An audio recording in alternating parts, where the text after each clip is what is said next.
tackling the homeless crisis in LA.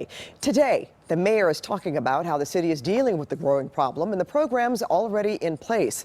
CBS 2's Randy Page is live at City Hall now to tell us exactly what's being done.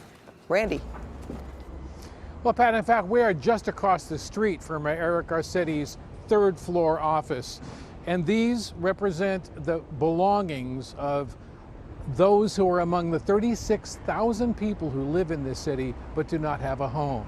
And whenever the mayor looks out his window, this is what he sees. This is about the city's response to homelessness. Mayor Eric Garcetti today inside the city's Emergency Operations Center. When it's not the nerve center for devastating earthquakes, floods, or fires, a permanent sign in big letters facing the entire room calls it Unified Homelessness Response Center. Today, the mayor offered an accounting of all of the areas his administration is involved in to try and turn the tide of the homeless crisis. First, the street. Clean teams are fanning out throughout the city, cleaning up garbage and hazardous waste, and in many cases identifying businesses as the source of the trash. City Fire is using fast response units, which carry paramedics to the homeless to deal with emergency medical issues. More beds are being added to provide temporary housing in the Bridge to Home program, and more than 20 new homeless shelters are under construction.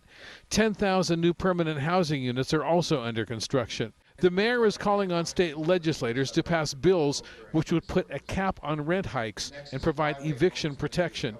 All this after the latest homeless count estimates 17 more people fall into homelessness every day in the county of Los Angeles. That's more than 6,000 before the end of the year. Are all of these measures enough to stem the tide? To stop the supply, we're going to need to have renter protections so that people don't get evicted and don't see rent gouging. And we're going to need to build more housing units. Keep this pace, but all cities have to join us too. And while fingers of blame may be pointing in many different directions, there is consensus. And that is, most experts here would say that it'll take everyone involved, state, federal, local, as well as businesses and the people who live here, to all come together to work on a solution to make sure that all of these people have a place to live. In downtown Los Angeles, Randy Page, CBS 2 News.